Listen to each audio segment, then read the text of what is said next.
벌써 새해가 되어서 한 달이 지나가고 있습니다. 이처럼 흐르는 시간은 우리 인생을 묵히게 하고 또 자라게 하는 그런 기회가 된다, 그런 생각을 해봅니다. 그런데 시간이 흘러서 묵혀져야 좋은 것들이 있는가 하면 세월이 지나서 묵혀지면 나쁜 것들도 세상에 참 많습니다.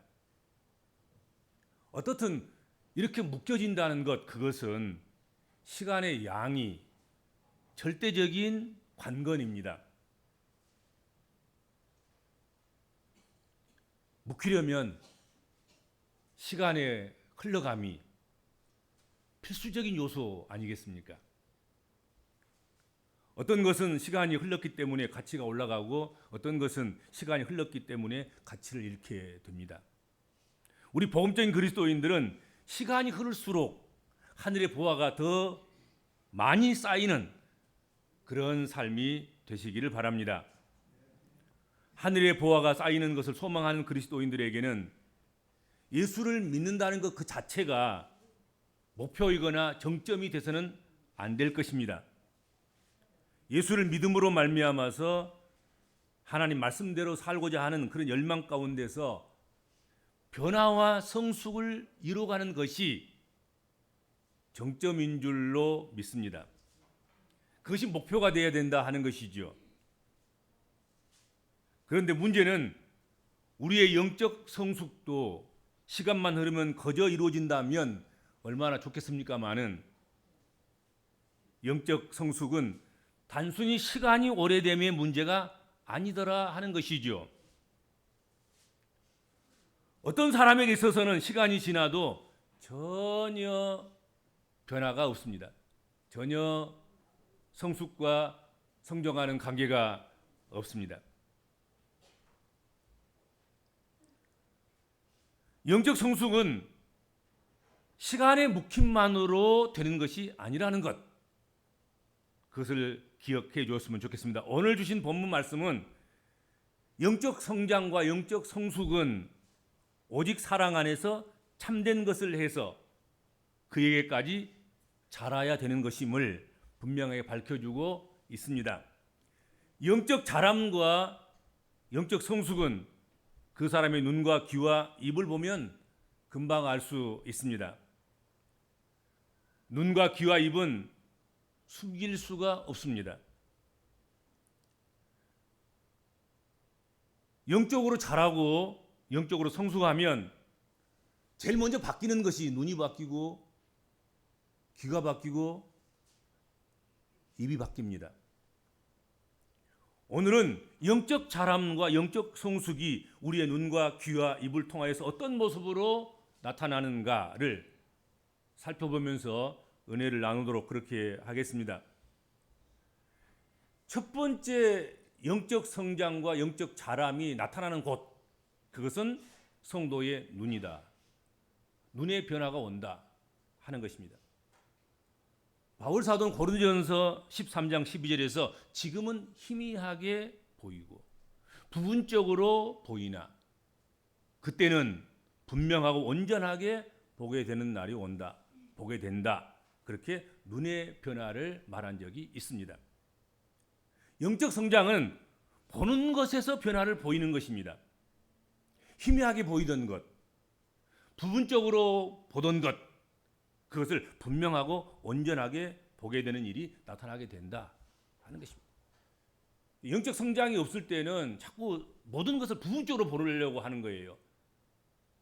성경도 부분적으로 보고 전체를 이렇게 아우려 보지 못한단 말이죠. 어떤 사건들도 부분적으로만 봐요. 전체를 이해하지 못해요. 어떤 공동체도 부분적으로만 이해하고 공동체 전체를 보지 못해요. 그런데 성장이 일어나면, 변화가 일어나면 희미하게 보던 것을 확실하게 보고 부분적으로 보던 것을 전체를 통일성 있게 그렇게 바라보게 된다 하는 것입니다. 육신을 입으시고 사람으로 오신 하나님의 아들이신 예수 그리스도는 어떤 눈으로 사셨습니까? 어떤 눈으로 세상을 보고 어떤 눈으로 사람을 보고 어떤 눈으로 사건을 보고 그렇게 사셨습니까?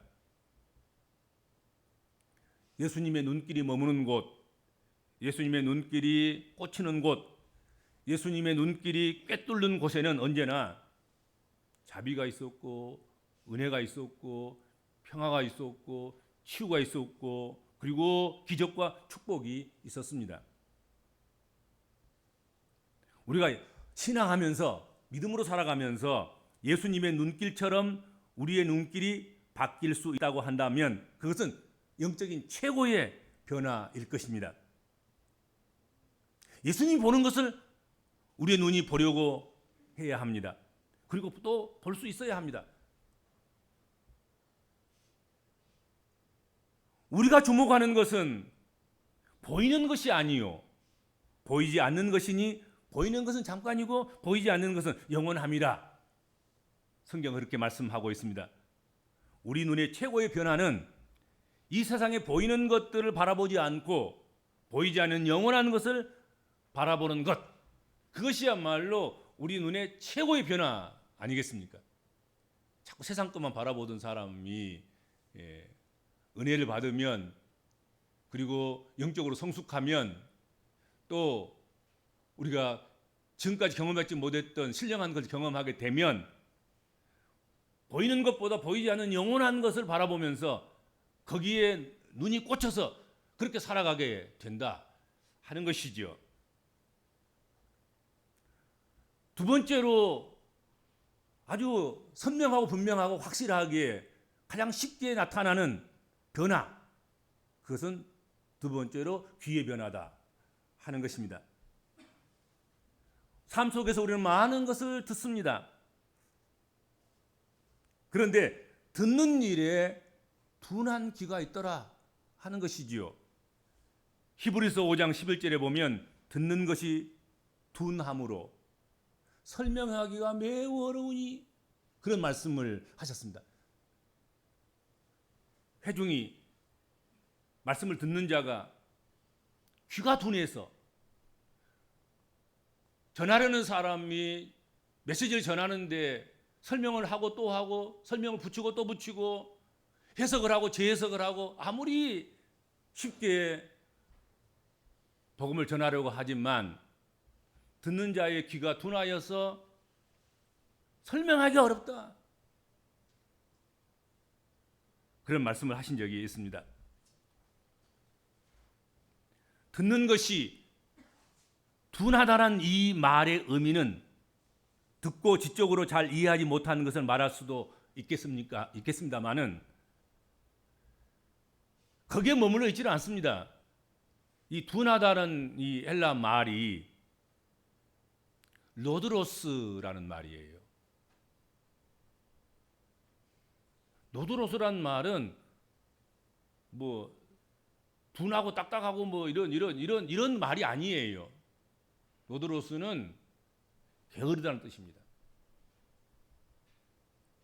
말씀을 듣는데 열정이 없고 관심이 없고 말씀을 듣는데 게으르다 하는 의미입니다. 말씀에 대한 타성에 빠져서 말씀에 대한 욕구가 없는 것이죠. 말씀에 대한 배고픔이 없는 거지요.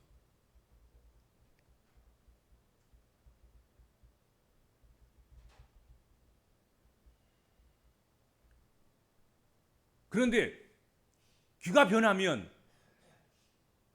제일 먼저 둔한 마음이 사라지고 듣고 싶어하는 마음이 생기는 거잖아요. 그래서 귀를 쫑긋쫑긋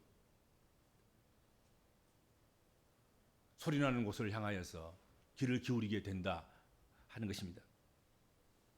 예수님께서는 죄인과 의인의 모든 소리에 귀를 기울이셨습니다. 모든 방향에서 오는 모든 소리를 귀 기울여 들으시려고 애쓰고 힘쓰셨습니다. 우리는 어떻습니까? 듣기 싫은 건 듣지 않고 듣고 싶어 하는 것만 편협하게 편집적으로 그렇게 들을 때가 많습니다. 쓰디쓴 훈계와 징계는 또 경계는 귀담아 듣지 않고 달콤한 칭찬과 위로는 귀 기울여 듣습니다.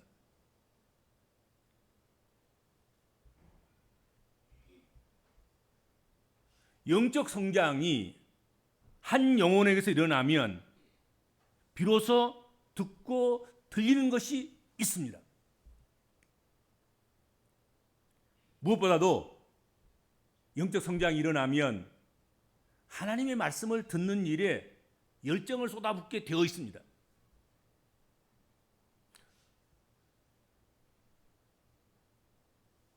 누구를 통하여 말씀이 전하여지냐? 그게 상관없어요.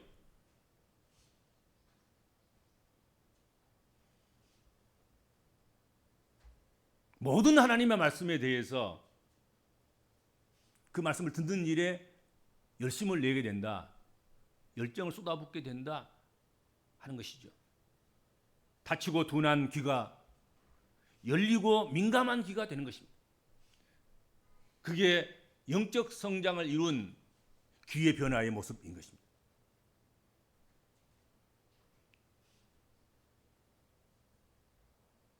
그리고 영적 성장이 나타나면, 은혜 받으면 그리스도에게까지 우리가 자라가는 그 자람이 나타나면 변화되는 그곳이 어디냐?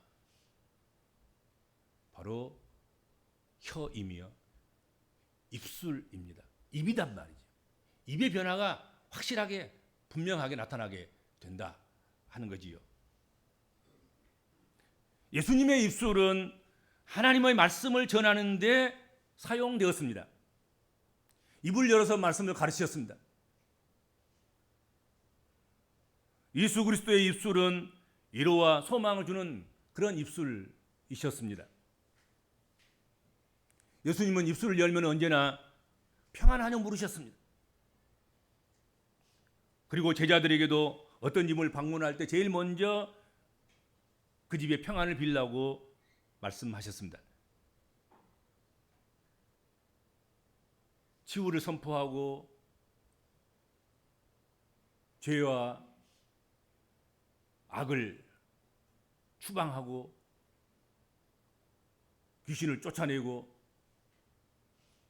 치유를 행하시고 가르치시고 위로하시고 힘주시고 능력 주시는 그런 일에 예수께서는 그 입술을 사용하셨다 하는 것이지요.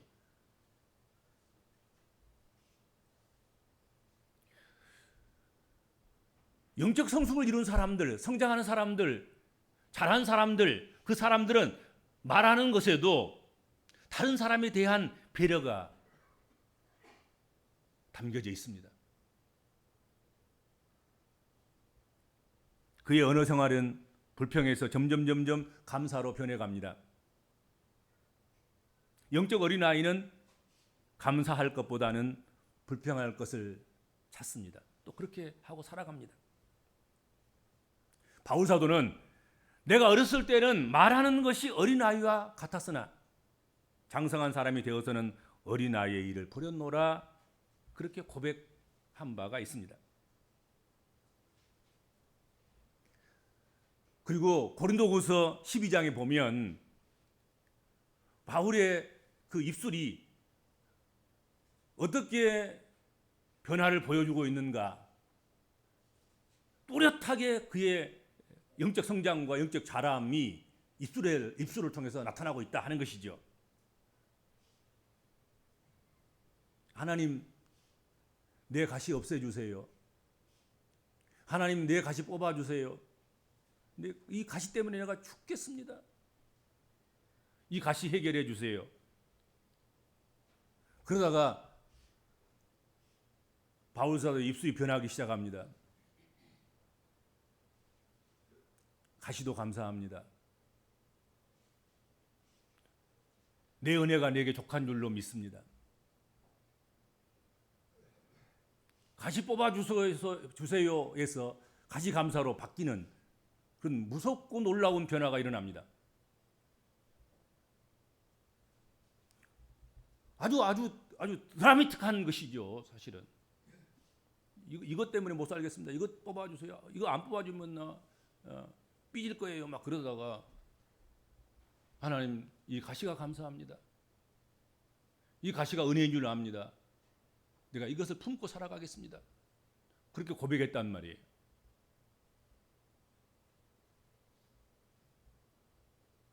바울 사도가 말한 이 가시라는 말,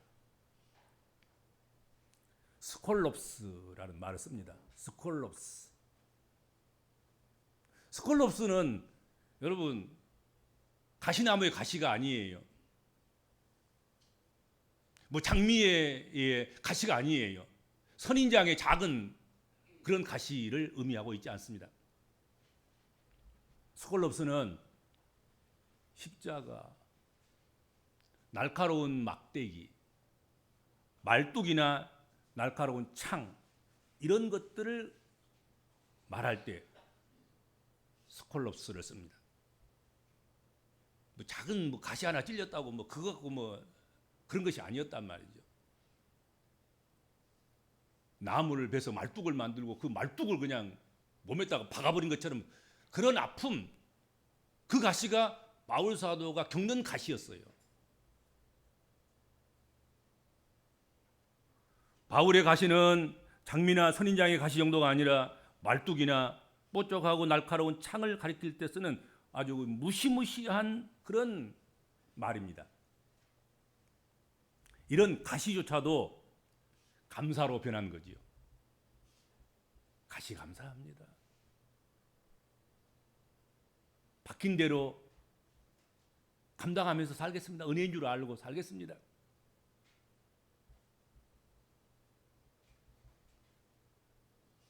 그것이 바울 사도의 영적 성숙의 모습인 것입니다.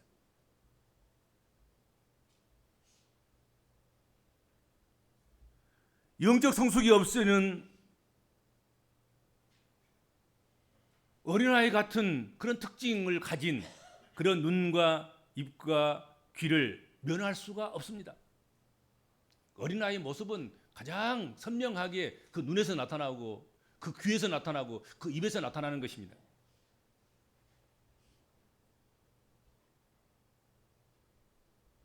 그 아이들을 지켜보면 보는 것과 듣는 것과 말하는 것이 자기 중심이에요.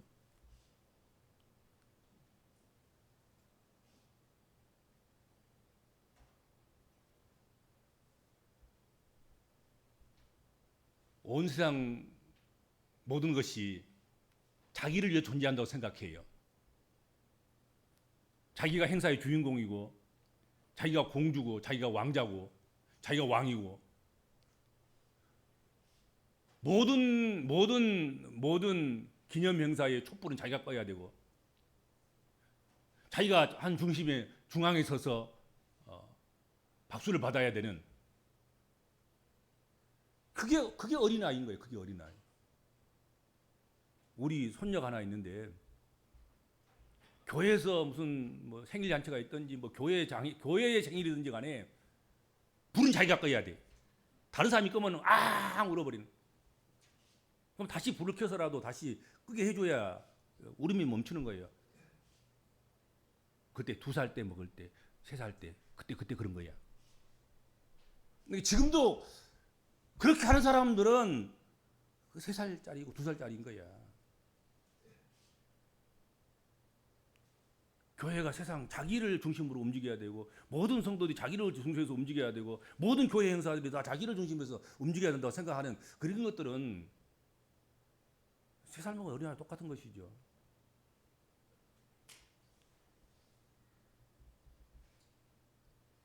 그리고 어린아이들은 늘 안정됨이 없습니다. 불안전합니다. 늘 흔들립니다. 그리고 감사가 없어요.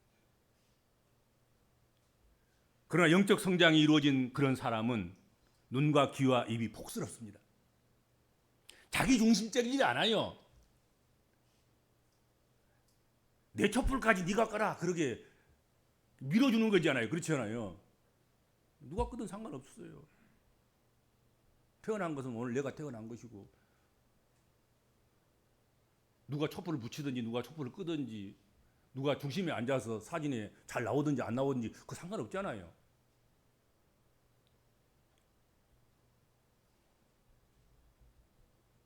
자기 중심적이지 않다. 그것은 성장의 표시예요. 그리고 불안정하지 않아요. 흔들리지 않습니다. 늘 감사가 넘칩니다. 입만 보면 아는 거예요. 그렇지 않아요? 그러면 영적 성장이 이루어진 성숙한 그리스도인이구나 이렇게 보게 되는 거죠. 그래서 그 사람은 늘 안심이 되는 거예요. 뭐 한 달이 되고 두 달이 되고 뭐 1년이 되고 뭐 수년이 돼도 걱정할 것 없어요. 그럴 것 없어요.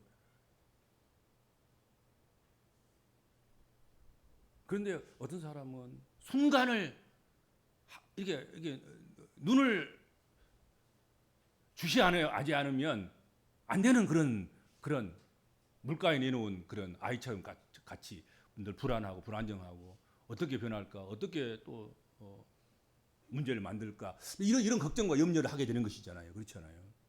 어린아이는 어쩔 수 없어요.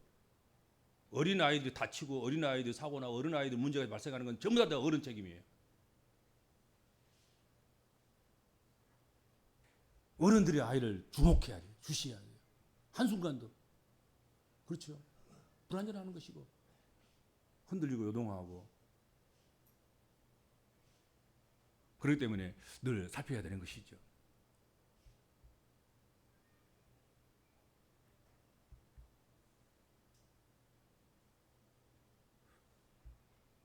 바울이 변화되기 이전에 자신에 대해서 고백한 고백들이 있지요. 갈라디아서에 보면 내가 이전에 유대교에 있을 때에 행한 일을 너희가 들었거니와 하나님의 교회를 심히 핍박하고 잔해했다. 나는 핍박쟁이였고 교회를 잔해하는 잔해쟁이였다.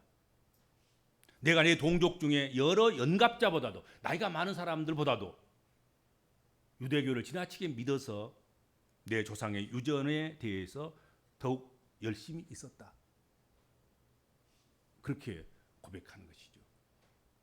나는 아주 못된 그리스도인이다 그 말이에요. 지금 핍박자이고 잔해자였다는 거죠.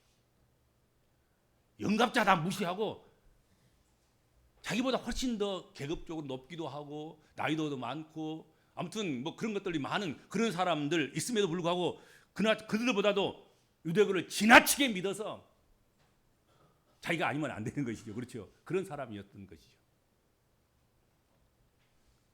그런데 그런 그가 예수님을 다메섹 도상에서 부활하신 예수님을 만나고 난 후에 변화되어서 첫 번째 이야기한 이야기가 무엇이었습니까? 맨 나중에 만삭되지 못하여 난 자 같은 나, 사도 중에 지극히 작은 나, 사도라 칭함을 받기에도 감당치 못한 자. 이렇게 입이 변하는 거예요. 만삭되지 못했단 말은 무슨 말이겠어요? 그게 제대로 구성되지도 못하고 나왔다는 얘기예요. 부족하다는 얘기예요. 나는 부족한 사람이다.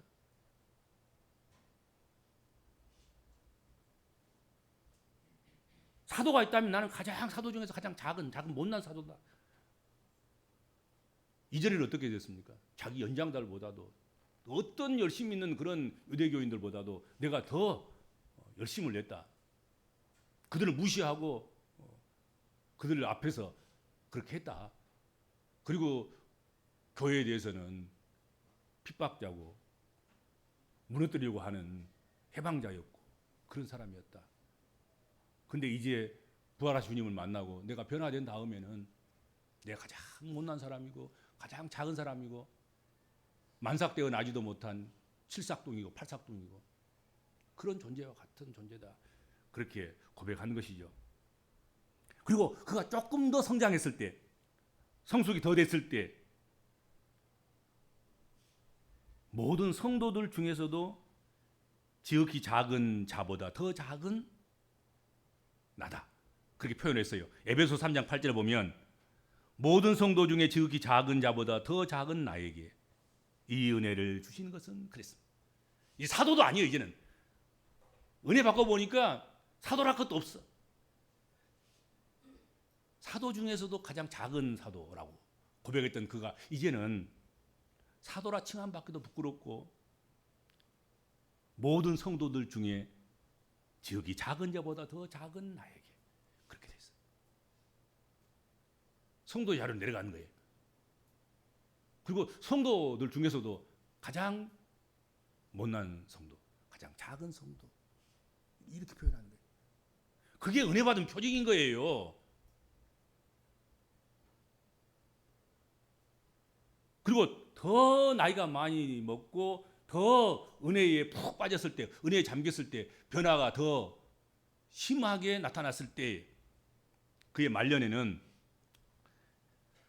디모데전서 1장 15절 16절 말씀에 이렇게 되어 있습니다. mit보다 모든 사람이 받을 만한 이 말이여 그리스도 예수께서 죄인을 구원하시려고 세상에 임하셨다 하였도다. 죄인 중에 내가 개순이라. 그러나 내가 궁유를 입은 까닭은 예수 그리스도께서 내게 먼저 일절 오래 참으심을 보이사 후에 주를 믿어 영생 얻는 자들에게 본이 되게 하려 하심이니라. 이제는 사도도 아니고 이제는 성도 중에 가장 작은 자도 아니고 이제는 뭐예요? 죄인 중에 계시다. 내가 죄인이다.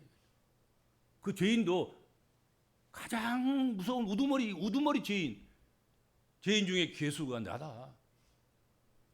그렇게 이야기했어요. 여러분의 눈과 귀와 입이 잘 숙성되고 묵혀지고 그래서 자기 중심적인 것에서 벗어날 수 있기를 바랍니다. 어떤 경우라도 눈과 귀와 입이 정말 좀 안정된 흔들리지 않고 요동하지 않는 그런 변화를 일으키는 그런 변화를 보여줄 수 있는 그런 성도 여러분 되기를 축복합니다. 주님, 우리는 세월을 먹습니다. 세월에 묵혀지고 세월의 흐름을 감당하고 있습니다. 육신의 후패해짐으로 세월의 묵힘이 나타나는 것이 아니고 우리 영혼이 성장하고 자라고 성숙해짐으로 세월 먹음과 세월 묵힘을 느낄 수 있는 그런 변화된 그리스도인들이 되도록 은총을 베풀어 주옵소서. 그것도 우리의 눈, 우리의 귀, 우리의 입이 확실한 변화를 나타내고 변화를 보여주는 그런 성도들이 되도록 하나님 간섭하시고 역사하여 주옵소서. 예수님의 이름으로 간절히 기도하옵나이다. 아멘.